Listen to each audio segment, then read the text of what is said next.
Hello again to another Agakala Reacts, and today we'll be watching Spin Gravity and Centrifuge Habs in Sci-Fi, my favorite genre of books and movies and shows. So, honestly, I can't come up with any of the names. I'm guessing there will be obviously some mention of Expanse. The thing is, this is more specific because it's a Spin Gravity and Centrifuge Habs. So let's just watch because I'm not that good with science stuff about that. So let's just go.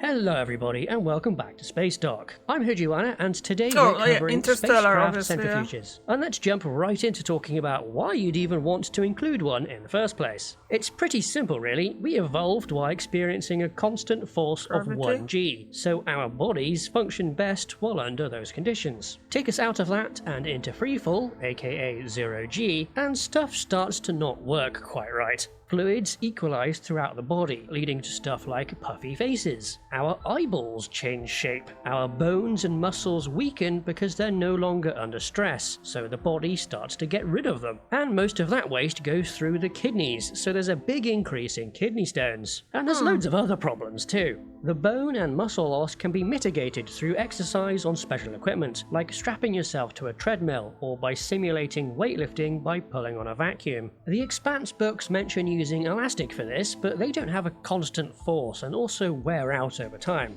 But this stuff is only suitable for part of the health issues. All the other problems are still there, though some of them can be mitigated somewhat with medication or adaptation. To really solve them all at once, you need artificial gravity, which comes in 3 flavors. Firstly, there's the purely generated gravity that's all over the place in sci-fi because, well, it's convenient. Not every setting needs anything more complicated than that. Secondly, there's a linear acceleration, where what you're on moves up beneath you, letting you stand on it. And lastly, there's rotational gravity, which is kinda like the second one. It works like this. Spin something around and it experiences an outward force away from the center of rotation. This is centrifugal force. This outward force can be used just like real gravity, and you can stand up and walk around on the...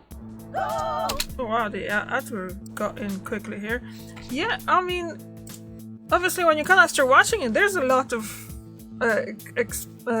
examples for it. I haven't seen anything from Expanse yet, where it's kind of surprising, I think. Because I think Tycho Station was definitely centrifuge because it's turning around, because it's... Well, it would be the best way to... one of the best examples, because as far as I know, the Expanse was dubbed one of the best, the most scientifically correct shows. So, yeah. And, yes. So, I don't really know what else to add. So I might just watch this out today and then I'll be back in a second.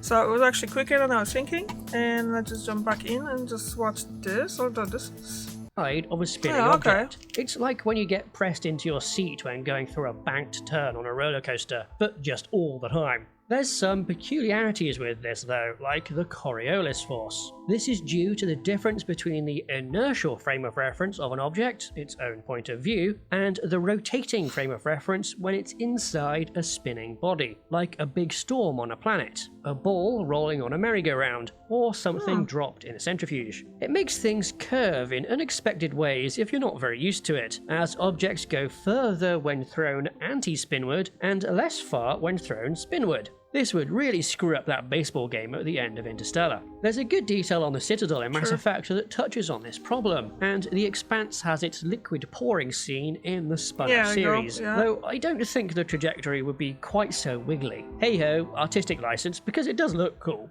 The thing with Coriolis force is that it isn't limited to just objects being thrown about. It affects everything, but since most things are going to be anchored to, or at least touching the ground, they don't fly off out of control. Things rolling about can do so in odd ways though, and particular care does need to be taken with heavy machinery, and even on the scale of a person, it may feel weird to move around. You may even get motion sickness from it, since it messes with the inner ear, which is also a problem with the next thing, the relationship between centrifuge size and its spin rate. This defines how much force is generated. If you keep the spin rate the same, the bigger the radius, the more force there is. Guys, another or one, the other way around. The faster the spin rate on a fixed radius, the stronger the artificial gravity is, like in the Season 3 opener of For All Mankind. To think of it another way, if you want to hit a particular G target in a small centrifuge that fits inside a small vessel, it has to spin faster. But that also increases the Coriolis force too. This also mixes together with another potential issue, the gradient in force at different heights. Think about it. If being further away from the center of a centrifuge increases the outward-downward force, then someone standing up feels more downward pull at their feet than at their head.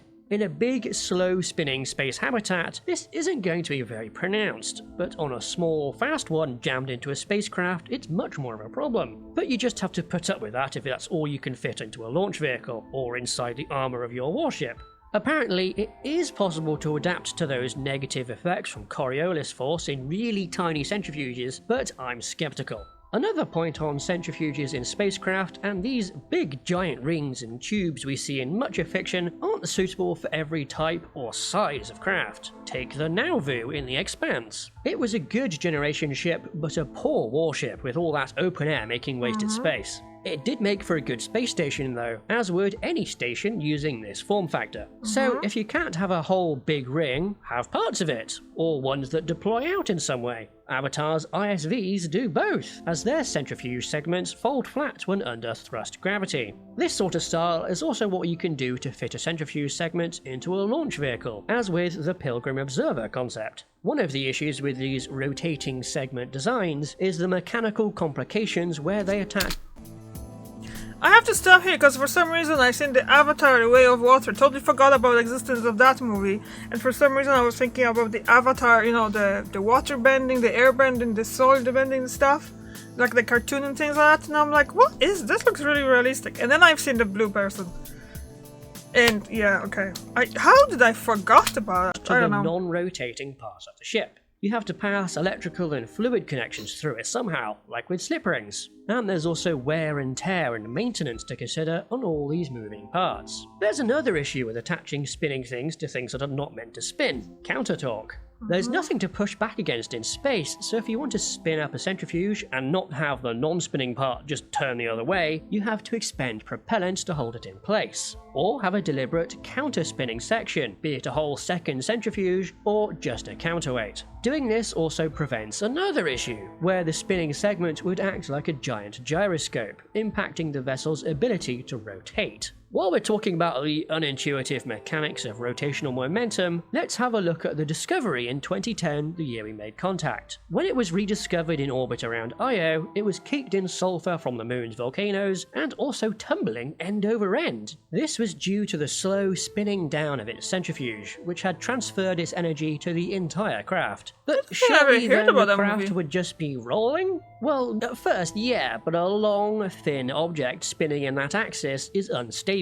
It's going to flex and wobble, causing it to precess until it hits the more stable, lower energy state it's seen in over Io. Many of those earlier design issues can be avoided by just spinning the entire craft or station instead of having two segments to it. Just be careful of rotational stability. This is very easy to do with a big space station, as I talked about before, but when you have to stick a craft into a launch vehicle or have other size constraints, things get more difficult. But one solution is to just tumble the craft end over end, making its nose become the floor. This does mean the spin rate to reach the desired amount of artificial gravity is dependent on how long your ship is though, and we've already seen that too high of a spin rate is bad. But you can change the radius of this tumbling spacecraft by having the ship separate into two parts, like in the movie Stowaway. Scott Manley consulted on this movie and has an excellent couple of videos about it you should go watch for more on this topic. And you don't even need to use one craft for this. You can tether two different ships together to get the same thing. Just make sure each side is balanced.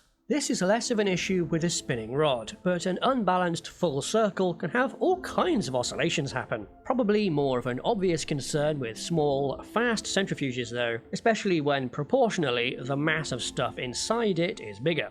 Speaking of mass, moving mass up and down the radius of a centrifuge is also going to alter its spin rate. Think of it like a figure skater moving their arms in or out while doing a spin. I'm not sure if either of these things are really a big deal or not, but it's something that happens. Related to those two things is, where do you dock stuff to a centrifuge? Connecting at the rim involves matching the lateral movement, which can be complex, risky, and uses propellant.